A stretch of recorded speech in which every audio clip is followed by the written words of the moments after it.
What up?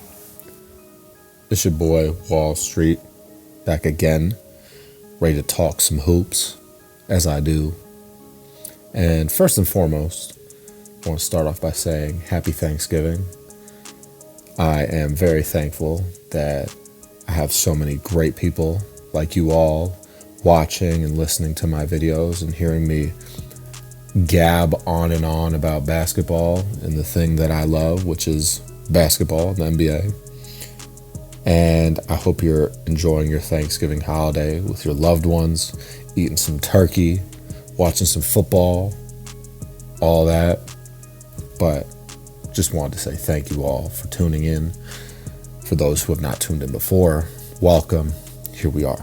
But today I want to talk about the latest rookie class in the NBA, because going into this past year's draft, a lot of people are saying this is the weakest draft class we've seen in years.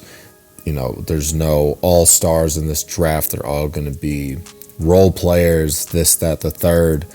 And frankly, I think the rookies so far are proving that to be a very flawed assumption, because a lot of them have really shown out and shown that they can do a lot of things at the NBA level, and they're going to stick around for a long time. And some of these guys might even turn out to be all-stars, right? And the draft class itself is turning out to be a lot deeper than I think we originally thought it to be, right? Because we frankly are seeing a lot more guys in, the mid-first round, even in the second round that are, basically at the top of the rookie rankings. And I just think that that's crazy and awesome, honestly. And this is what I've kind of been saying all along, is it's not a bad draft class. It's just a draft class that has a lot of unpredictable players. Like, we don't really know how good they can be, and we don't really know how good they're going to be when they, first got into the league. And I think now that we're basically a little bit over a month into the season, teams have played, basically anywhere from 14 to 18 games. We're kind of getting a good feel of what is really going on and, how good these guys will be eventually. But obviously Jared McCain is the leader right now in terms of Rookie of the Year rankings, averaging 16.6 points per game, 2.2 rebounds per game, and 2.8 assists per game. He's held the number one spot in the NBA rookie ladder watch for probably the last several weeks, and he was picked 16th overall in the draft by the Philadelphia 76ers. So obviously a lot of people probably did not see that coming.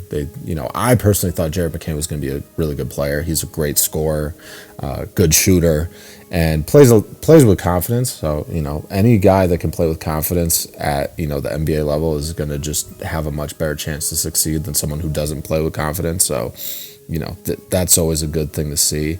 And then right behind him is Stephon Castle, who was the 4th overall pick to the San Antonio Spurs. And he kind of, I don't want to say struggled, but he started a little bit slow, wasn't really averaging, a ton of points, wasn't getting a ton of minutes. Obviously, Chris Paul is their point guard there right now, and they brought him in to kind of, play alongside Wemby and get Wemby open looks and kind of help Wemby's development.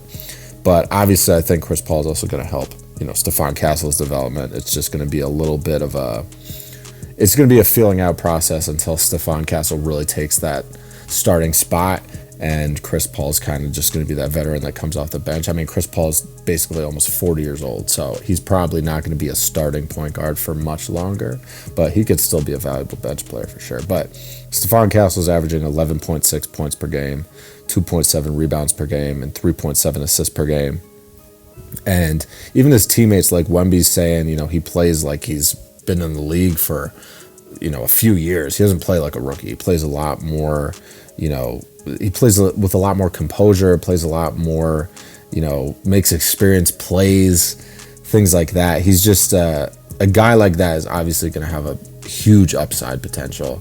And I think he's going to be really good. He's a big guard too. I think he's like 6'5". So a 6'5" athletic point guard, and he plays with, poise and composure. That's a recipe for success, in my opinion. And then at third on the rookie ladder, there's Jalen Wells, who was selected by the Memphis Grizzlies in the second round. And Jalen Wells was leading the rookie ladder for a while. Like, he was honestly the favorite for probably at least a week and a half to win Rookie of the Year early in the season. And frankly, he's just gotten, a great opportunity because the Grizzlies have just been like decimated by injuries, similar to how they were last year. But he's averaging 12.1 points per game, 3.2 rebounds per game, 1.8 assists per game. And, he moved down from the number 2 spot. Stephon Castle kind of jumped over a bunch of people. But to be the, 39th overall pick and be, in the top 5 rookie rankings is super impressive. So I don't know what's going to happen once the Grizzlies kind of get healthier. If they get healthier, he might go to the bench a little bit. But he's clearly proven that he's a solid player and he can, really make an impact. So he's definitely going to continue to get minutes. I just don't know if he's going to get the same amount of minutes once, everyone's healthy. And, we'll see which way they want to move, but he's been great. And then right behind him is Dalton Knecht, which everyone was saying he should have probably gone top 5 or top 6 in the draft. Winded up sliding to number 17, getting picked by the Lakers. He's just a solid scorer. And a lot of people were doubting him because he's a 23-year-old and, was basically a 4-year, maybe it was 5-year, I'm not sure, but at least a 4-year college player, which a lot of NBA GMs try to steer clear of guys like this because they're like, oh, his ceiling is low because he's older. That's just such a bunch of bullshit, in my opinion. Just because he's older doesn't mean that he's necessarily just doesn't have potential. He might wind up playing until he's 40, whereas another guy that you draft at 19 only plays until he's 30, right? You never really know. So to base it off of, that, especially if the guy's 23, if you were drafting him and he was 28, okay, I can understand that. But the guy's 23. So for him to slide that much is pretty crazy, but it seems like he's working out for him. I think JJ Redick is a good guy to be coaching Dalton Knecht. So obviously JJ Redick was a shooter, great offensive player. I think all of the things that he knows about the game and how to run certain plays and how to move off the ball, that's going to work really well in terms of Dalton Knecht's development and just getting him to be a better piece for the Lakers going forward. And the Lakers have been good so far, so clearly he's been able to come in and contribute. And then at number 5 on the rookie ladder is Zachary Risacher, who was the number 1 overall pick by the Atlanta Hawks. And it kind of took him a little while to get, even on the ladder, to be completely honest. He's averaging 11.2 points per game, 3.8 rebounds per game, and 1.4 assists per game. And he's kind of been a volume shooter so far, shooting 38.8% from the field, 19.4% from 3.